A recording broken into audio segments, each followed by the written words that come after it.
Ici, chez Truc de Fou, on aime se poser les plus grandes questions existentielles. Par exemple, est-ce que je vais mourir si je consomme du coca et des mentos en même temps? Ou pourquoi les humains ont-ils un menton? Et combien de temps puis-je retenir un P avant d'exploser? S'il est essentiel pour toi d'avoir des réponses à ces questions, reste dans les parages pour découvrir tout un tas de choses bizarres que tu ignorais sur ton corps dans cette édition de l'ultime émission d'information.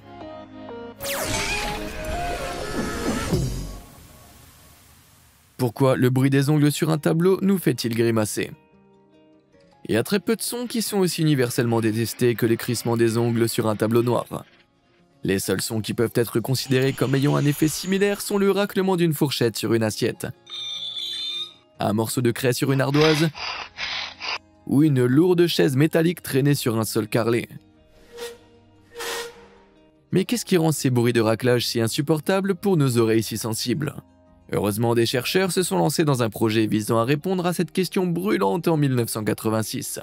Dans leur étude, le trio a émis l'hypothèse que ce sont les sons aigus qui nous font reculer d'horreur, et ont donc isolé les sons entre les fréquences basses, moyennes et hautes.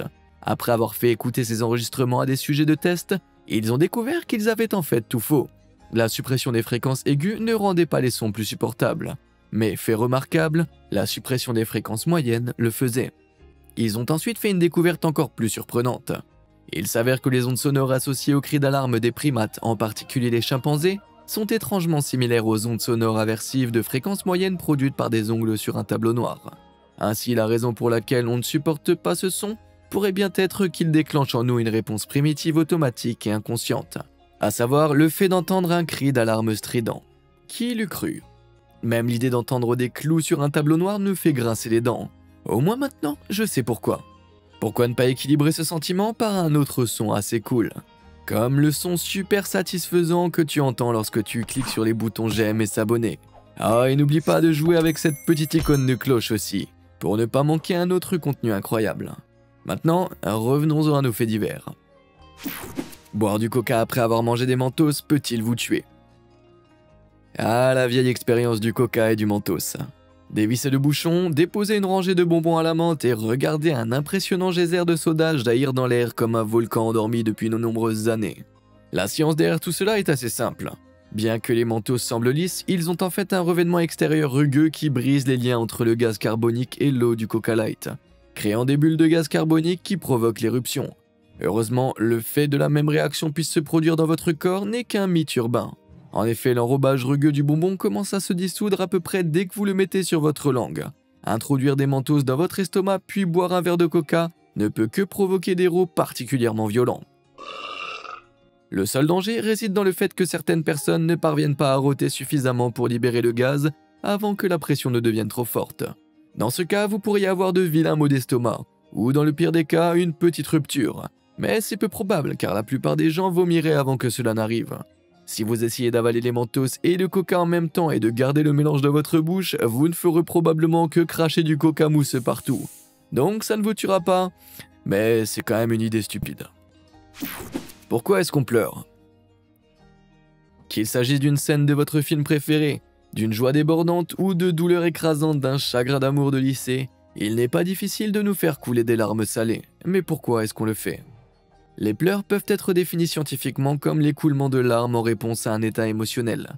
L'écoulement non émotionnel de larmes a même son propre nom, le larmoiement. Tout est lié au processus biologique du système lacrymal qui se compose d'un système sécrétoire, qui produit vos larmes, et un système excréteur qui les évacue. Lorsqu'une larme est produite par la glande lacrymale située entre le globe oculaire et la paupière, vous clignez spontanément des yeux, ce qui la répand dans l'œil et sous forme d'une fine pellicule de liquide. Vous êtes-vous déjà demandé pourquoi votre nez coule lorsque vous pleurez? C'est parce que la larme que vous venez de produire s'écoule normalement de manière ordonnée par le punctum lacrymal, qui ressemble à un bouchon d'évier, avant de s'écouler par votre nez.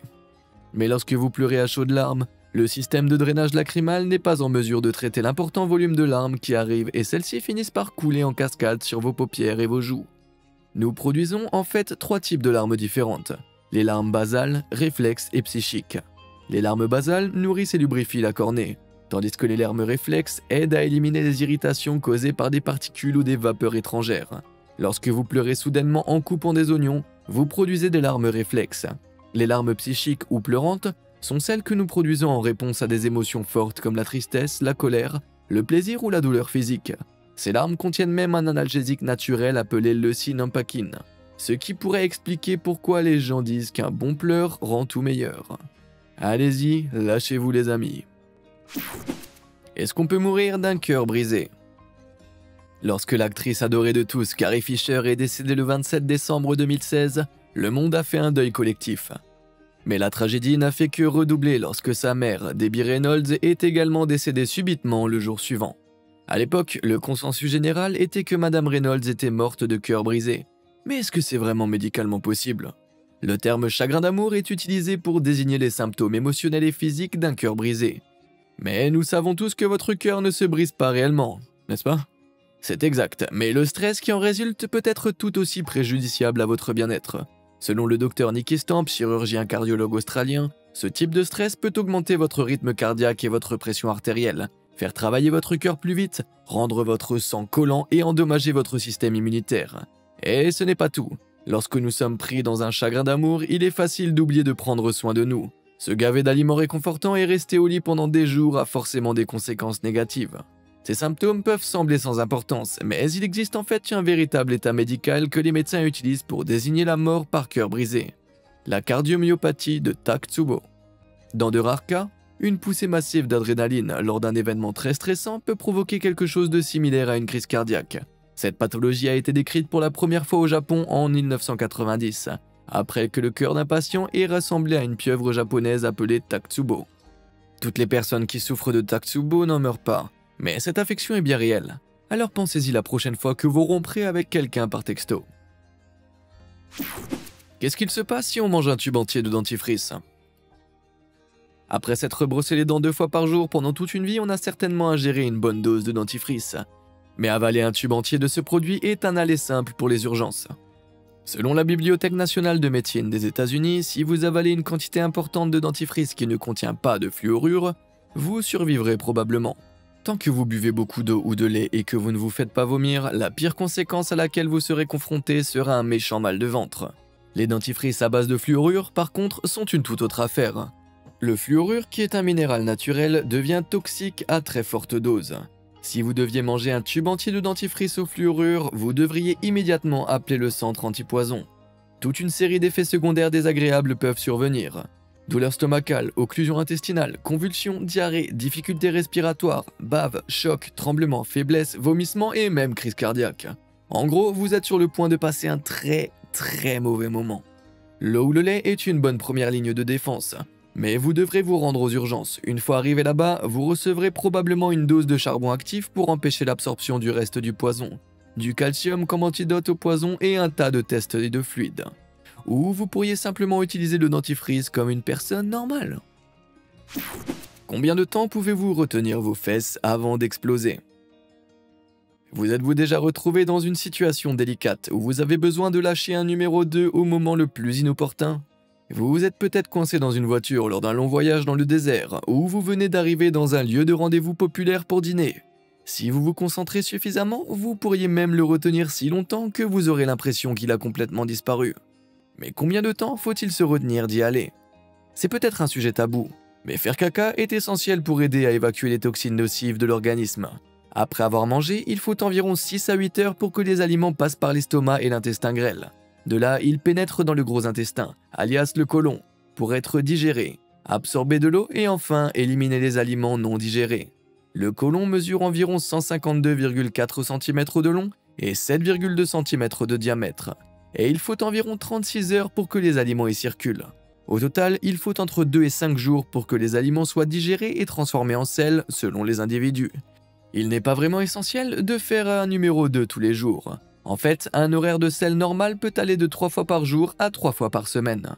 Mais passer plusieurs jours sans faire aucune selle ou en les retenant délibérément peut causer toutes sortes de problèmes. Lorsque les selles touchent une partie du rectum, elles envoient un signal à votre cerveau en vous indiquant que vous avez probablement besoin de vous décharger. Selon Niket Sompal, professeur adjoint de la clinique du Touro College de la médecine ostéopathique de New York, il est de toute façon assez difficile de retenir ses fesses, car vous devrez serrer les puissants sphincters. Même lorsque vous pensez que vos excréments ont soudainement disparu, Il est possible qu'il se soit en fait compacté au fur et à mesure que vous devenez de plus en plus constipé. Et plus il reste longtemps, plus il devient dur. Au bout d'un certain temps, votre estomac peut avoir l'air gonflé de façon permanente, car la pression est telle qu'il est impossible de le tenir à plat. Vous aurez probablement besoin de laxatifs pour aider à soulager le blocage, ou dans le pire des cas, il faudra peut-être même le faire enlever manuellement par un professionnel de la santé. Sonpal admet qu'il n'a jamais entendu parler de quelqu'un qui aurait littéralement explosé ou serait mort à cause d'une rétention fatale de matière fécale. Mais l'embarras de l'extraction devrait suffire à vous décourager. C'est toujours agréable quand quelqu'un vous sort un tabouret, mais pas comme ça. Avez-vous déjà failli être pris de court en faisant de votre mieux pour vous retenir jusqu'à ce que des toilettes raisonnables apparaissent? Peut-être avez-vous dû vous retenir pendant une réunion d'affaires importante ou pendant la fête du bébé de votre cousine. Pourquoi ne pas raconter votre histoire de fesses la plus embarrassante dans les commentaires ci-dessous et je pourrais même revenir sur celles qui me font le plus rire. Rappelez-vous, ici, on est dans un espace sûr. Enfin, à peu près. Crever ses boutons est en fait une très mauvaise idée. Imaginez ceci. Vous vous réveillez pour votre premier jour d'école, vous trébuchez sur le miroir et vous vous figez. Un énorme bouton rouge vif vous regarde droit dans les yeux. Que faites-vous? Vous l'éclatez bien sûr. Pour beaucoup de gens, il n'y a rien de plus satisfaisant que d'éclater un bouton mûr. Mais il faut aussi savoir que c'est une très mauvaise idée. Vous vous dites peut-être, mais qu'en est-il de ces professionnels de l'extraction des boutons à la télévision? Lorsqu'elles sont effectuées correctement, les extractions peuvent faire disparaître certains types de boutons. Mais de mauvaises techniques combinées à des tentatives d'arracher des boutons qui peuvent ne pas être arrachés peuvent être une recette totale pour un désastre. Vous voyez, l'acné est la réponse de notre corps aux pores obstrués et aux bactéries. La bosse rouge que vous voyez sur votre peau est en fait la façon dont le corps dit « Hé, je m'en occupe, laisse-le tranquille ». Lorsque vous éclatez un bouton, vous poussez son contenu de bactéries, d'huile et de débris hors de la bosse, ce qui déchire la peau et crée une nouvelle blessure. Au lieu de résoudre le problème, vous risquez même de faire pénétrer une partie de cette saleté encore plus profondément dans la peau, ce qui ne fera qu'agrandir le bouton. De plus, vous introduisez inévitablement de nouvelles bactéries et de la saleté à partir de votre doigt lorsque vous appuyez sur le bouton. Et comme si tout cela n'était pas déjà assez grave, ce pop si satisfaisant peut donner naissance à d'autres boutons à mesure que les bactéries, le sébum et les débris se répandent sur la peau. Tous ces facteurs peuvent également augmenter le risque de laisser une cicatrice qui restera en place bien plus longtemps que le bouton ne l'aurait jamais fait. À partir de maintenant, je m'en tiendrai à regarder des vidéos en ligne sur les boutons, et c'est tout. Combien de temps pouvez-vous retenir vos pets avant d'exploser? Péter est une réalité de la vie. Mais nous savons tous qu'il n'est pas considéré comme acceptable dans la plupart des contextes sociaux, ce qui signifie que tout le monde a dû perfectionner l'art de le retenir à un moment donné. À l'épicerie, en classe, dans l'allée de votre salle de mariage, tout est possible. Mais combien de temps pouvez-vous garder tout cela en bouteille avant que le bouchon ne saute? Lorsque votre corps a besoin de se débarrasser de l'accumulation de gaz naturel, il peut le faire de deux manières, soit par un RO, soit par des flatulences qui s'échappent par la porte arrière. Les RO sont généralement causés par un phénomène appelé aphasie, qui résulte de l'air que vous avalez en parlant ou en mâchant un chewing-gum. Mais les pets sont un peu plus complexes. Parfois des bactéries ou des aliments fermentent dans l'estomac, ce qui entraîne l'acidité et des gaz. Les personnes qui souffrent d'intolérances comme le lactose ou le gluten sont également de plus gros péteurs. Mais même les personnes ayant un estomac plus solide peuvent avoir du mal à digérer les légumes crucifères comme le brocoli ou les asperges. Croyez-le ou non, vous avez des gaz 10 à 20 fois par jour, parfois sans même vous en rendre compte. Peu importe les efforts que vous faites pour serrer ces petits pains, les vannes s'ouvriront inévitablement lorsque vous serez distrait par autre chose. La rétention d'épais n'est peut-être pas particulièrement nocive, mais attention, toute accumulation dans votre tractus gastro-intestinal inférieur finira par remonter et provoquer des ballonnements, une gêne et même un vent prisonnier dans votre abdomen. Il est également peu probable que vous explosiez comme un personnage de dessin animé, mais il existe une exception qui concerne les personnes dont le côlon est obstrué. Selon le docteur Lisa Ganju du centre médical New York Yangon, un côlon obstrué peut gonfler comme un ballon à cause de l'obstruction, au point qu'il peut même éclater. Pour plus de sécurité, suivez le vieux conseil de « mieux vaut dehors que dedans ». Les humains sont les seuls animaux à avoir un menton. Voilà un sujet de conversation qui ne manquera pas de susciter l'étonnement. Vous savez ce truc noueux sous votre bouche? Il est tout à fait propre à nous les humains. Les scientifiques se grattent le menton depuis des années sur les origines du menton humain. Mais cela reste un mystère total. Le menton n'est pas seulement la partie inférieure de votre visage, c'est un terme utilisé pour décrire ce petit morceau d'os qui s'étend sous la mâchoire. On pourrait penser que les chimpanzés et les gorilles, nos plus proches cousins génétiques, ont un menton, Mais au lieu de s'avancer comme le nôtre, leur mâchoire inférieure s'incline vers le bas et l'arrière à partir de leurs dents de devant. Même d'autres hominidés anciens, comme les Néandertaliens, n'avaient pas de menton. Leur visage se terminait simplement par un plan plat. Alors de quoi s'agit-il? Au cours du siècle dernier, les idées proposées par des scientifiques pour expliquer l'évolution du menton sont allées de l'aide à la mastication des aliments à la parole. Mais James Pampusch de l'université de Duke affirme le contraire. Selon lui, le menton est mal placé pour aider à renforcer la mâchoire lors de la mastication. Il doute également que la langue génère une force suffisante pour que le menton soit nécessaire pour nous aider à parler. Au lieu de cela, le menton pourrait être en fait ce que l'on appelle un tympan, ou un étoisson de cornée, c'est-à-dire un sous-produit de l'évolution laissé par le changement d'une autre caractéristique. Peut-être que le visage humain rétrécit au fil du temps, à mesure que notre posture changeait et que nos visages raccourcissaient. Ou peut-être s'agit-il d'un vestige d'une période où les mâchoires étaient plus longues. Mais la thèse du tympan n'est pas facile à prouver, car il est difficile de trouver des preuves pour vérifier si quelque chose est un sous-produit de l'évolution, surtout s'il n'a pas de but réel. Au moins, on peut s'y reposer quand on s'ennuie. Combien de temps pouvez-vous retenir votre urine avant d'éclater? Nous sommes tous retrouvés dans cette position délicate où nous réalisons soudainement que nous devons uriner, mais que les toilettes les plus proches sont hors service. Se retenir de pisser est un art qui demande de l'entraînement, et plus vous y pensez, plus vous avez envie d'y aller. Mais combien de temps pouvez-vous vous retenir jusqu'à ce que vous explosiez littéralement? La vérité est que la durée de rétention de l'urine varie beaucoup d'une personne à l'autre. Tout dépend du contrôle de la vessie. La vessie est l'organe qui reçoit l'urine des reins par les tubes fins à musculaires appelés urètres. La vessie est musclée et extensible. Elle se remplit d'urine au fur et à mesure que les reins filtrent le liquide jusqu'à ce qu'elle atteigne sa pleine capacité. À ce moment-là, des fibres conçues pour détecter un étirement de la vessie envoient des signaux au cerveau qui disent « Hé, t'as envie d'uriner mon pote ?» Lorsque vous atteignez enfin les toilettes pour vous soulager, votre cerveau demande à la vessie de se contracter, ce qui comprime l'urine qui se dirige alors vers l'urètre et sort du corps. En fait, votre vessie se dilate et change de taille à mesure que vous vieillissez. Par exemple, la vessie d'une personne âgée de 11 à 15 ans peut contenir entre 165 et 225 ml, mais la vessie d'un adulte peut contenir jusqu'à 300 voire 400 ml de pipi. En général, une personne urine environ 8 fois par jour et pas plus d'une fois par nuit après le coucher. La quantité et la fréquence d'émiction dépendent de la quantité de boissons que vous consommez, et d'autres facteurs comme la commodité. Mais vous devriez essayer d'uriner au moins toutes les 3 ou 4 heures. En principe, vous ne devez jamais retenir intentionnellement votre urine plus longtemps que nécessaire. Se promener avec une vessie pleine peut entraîner un dysfonctionnement de la vessie, un risque d'infection urinaire ou des dommages aux structures des voies urinaires. Dans certains cas rares, il est même possible que la vessie d'une personne se rompe en raison d'une rétention urinaire délibérée. C'est vrai ce qu'on dit, quand il faut y aller, il faut y aller. Faire craquer ses articulations provoque-t-il vraiment de l'arthrite? C'est le classique des contes de bonne femme. Ne fais pas craquer tes articulations chérie, tu vas avoir de l'arthrite comme moi quand tu seras plus vieux. Voici la vérité. Si faire craquer vos articulations peut exaspérer votre entourage, cela n'augmente certainement pas vos chances de développer de l'arthrite. Le pop étrangement satisfaisant que vous entendez lorsque vous faites craquer vos articulations n'est pas du tout un craquement. Ce bruit est en fait causé par l'éclatement des bulles dans le liquide synovial, qui aide à lubrifier vos articulations. Lorsque vous écartez les os en étirant les doigts ou en les pliant vers l'arrière, l'espace entre les articulations augmente. Les gaz dissous dans le liquide synovial baignant l'articulation forment alors des bulles microscopiques, qui se transforment en bulles plus grosses et sont éclatées par le liquide supplémentaire qui se précipite pour remplir l'espace élargi. Une fois que les articulations ont été craquées, vous ne pourrez plus le faire pendant environ 15 minutes, car l'espace reprend sa taille normale et d'autres gaz se dissolvent dans le liquide, créant de nouvelles bulles prêtes à éclater. Même si le craquement des articulations ne provoque pas d'arthrite comme votre grand-mère vous l'a dit, c'est une habitude que vous devriez songer à abandonner. Bien que rare, il y a eu quelques cas isolés de blessures auto-infligées, comme des entorses mineures causées par le craquement des articulations. Mais plus encore, c'est super irritant. Mais si vous n'êtes pas du genre à tenir compte de l'opinion des autres, alors craquez à cœur joie. Cligner des yeux est plus important que vous ne le pensez.